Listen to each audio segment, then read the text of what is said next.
obviously firstly just ask you then how osteoporosis has affected you, and when you first realised that you had it and how it's progressed? Well, when I was first diagnosed with it, I had no idea that I was suffering from it at all. I was an inpatient and I'd had a DEXA scan taken as routine, and when it came back they discovered that I'd already lost 50% of my bone density, which was an awful lot. So it just shows how far you can get without even knowing you've got a problem.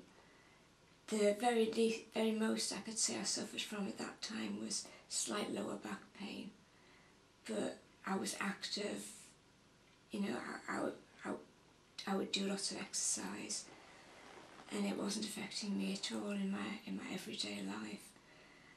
But after that diagnosis, it gradually started to get worse. My back deteriorated, so I had to see my GP, and the painkillers got stronger and stronger and stronger until it was sort of morphine that I was taking.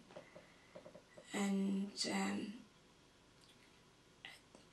at that point my mobility started to become severely compromised as well. I couldn't walk any distance.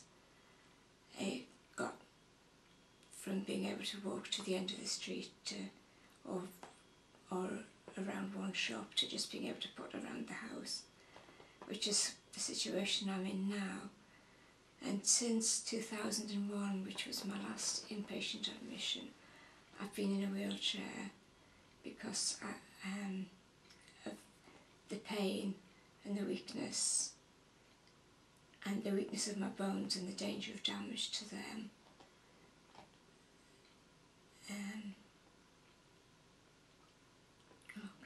Right. Can I ask what happened on your 30th birthday as well? Yes, on my 30th birthday I always joke that my big present that year was a disabled sticker for the car, which isn't exactly what most 30-year-olds would be hoping to receive for their birthday. Especially not at Christmas, mine's Christmas Eve. But it was very useful, and still continues to be very useful. And indeed now we have a car through the Motability scheme, which provides us with a good, reliable, large car which can take the wheelchair and everything. But it's not the way you want to get a nice car either. And as the disease has progressed, Deborah, I mean, when you had your first fall, what happened when you went to see the doctors after the first fall? And tell us about how, you know, the slightest thing can make such a difference. Yeah, the first time I fell down the stairs and I broke my shoulder. And at my age, you wouldn't normally expect a fall like that to cause a breakage. But anyway, I was taken to casualty.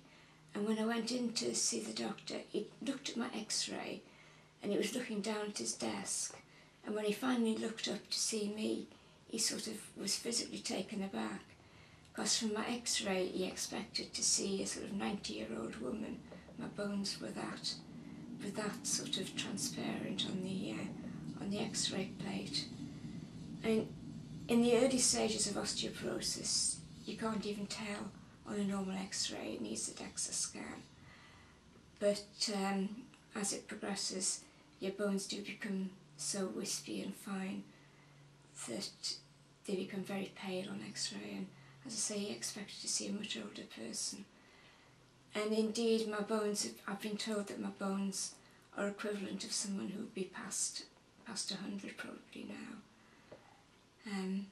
I mean, the last time I had my bones done, I'd lost 70% of my bone density. And you start to find that it's not just in falls that are causing fractures, although I have had falls and I've broken both hips, both shoulders, several arms, more arms than I have. And But the other thing is the factors you get just from everyday movements.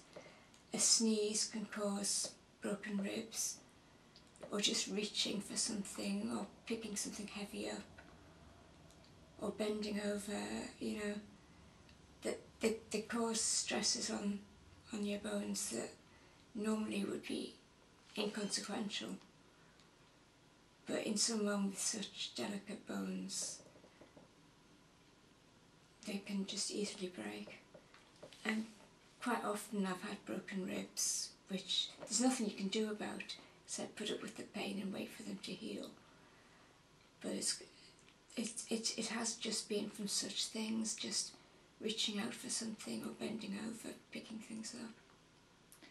And as well as the physical restraints that it's put on your life, you know, with being confined to a wheelchair now, it must have stopped so much what you've wanted to do generally in your life. Well, yes, I mean, to start off with, I was training as a doctor, and that was the thing I'd always, I mean, I loved medicine. I'd always wanted to be a doctor from being tiny. So it's highly frustrating not being able to have done that. And of course, a lot of my friends are excuse me, a lot of my friends are doctors, and that's a mixed blessing. And it's lovely to keep in touch with them, but it's also quite poignant and quite painful at times. But just the general things in life, travel, I mean, I can't travel the way I would like to now. Even a day trip out takes major arrangements. Well, there's just so many things, and it stops, it gets in the way of your normal friendships. You can't do the things that you would normally do with friends your own age. Sort of going out, just even going out to the pub is a major sort of exercise in logistics. And friends tend to just dry up eventually because you've got nothing in common, and you end up becoming very, very isolated. In fact, I mean, my life's a lot better of late because I've had a really good care package put in place by the PCT, and so I have carers come in every day for a different amount of hours, varying from about 4 or 5 hours to up to about 8 hours a day. So that's at least improved my contact with my contact with other people, even though it is carers. I mean, they do get to be like friends, but some of them get to be like family. But it's not what you would expect for yourself when you're so young. When you're so young. I know that your osteoporosis has been brought on because of anorexia, but when a lot of other young girls are getting it because of fad diets, extreme exercise regimes, when you see those on TV and in magazines, how does that make you feel, knowing what they're letting themselves in for in some cases? Well, I mean, I do get angry and frustrated at the various media that are promoting the diets and exercise and things, but I get very sad for the whole situation that people feel the need for something in their life that they think this is going to give them. But most of all, I wish I could just warn them to be careful and think twice. I mean, healthy eating is one thing, and sticking to the sort of government guidelines sounds very boring, but they are basically the right thing. I mean, you'll get celebrity diets quoted in magazines, and they'll say they're on a healthy diet, they're not dieting, they just have no problem maintaining their weight, and it's all wonderful. And you find out they're doing sort of 2 hours of exercise a day, and their diet consists of like a spoonful of porridge, a bit of chicken and some and some salad, and then a bit of fish and some steamed veg for evening meal. And if it comes to 800 calories, I'd be surprised. Most anorexics would be sort of happy on a diet like that at some point in their illness. So I suppose is your message that it's really not worth it, and it isn't worth it at all, and you don't realise the damage you're doing yourself. I mean, you may get small signs which may not be so small for a woman, like losing your hair. That's a good one with extreme dieting. But the big symptoms that are going to come on, the damage that you're doing to yourself, it's so insidious and so silent. Osteoporosis itself is a very, very silent disease, and often the first time people are aware of it is if they have a slight stumble, put their hand out to stop them, and they've broken their wrist. So then it gets investigated and they've got osteoporosis, and there's not much they can do about that for the rest of their life. And while in some people things can be done to help slow osteoporosis down, with you, Deborah, kind of what's the future for you with osteoporosis? Well, there's not much that can be done for me now. I've had various treatments with not much success, and now it's just a case of stopgap measures like taking calcium and vitamin D.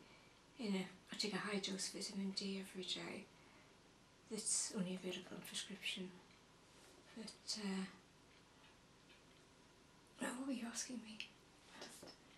Obviously health treatment for your osteoporosis. Yeah, there's really nothing much can be done. It's just a case of living with it and working my way around it as much as I can.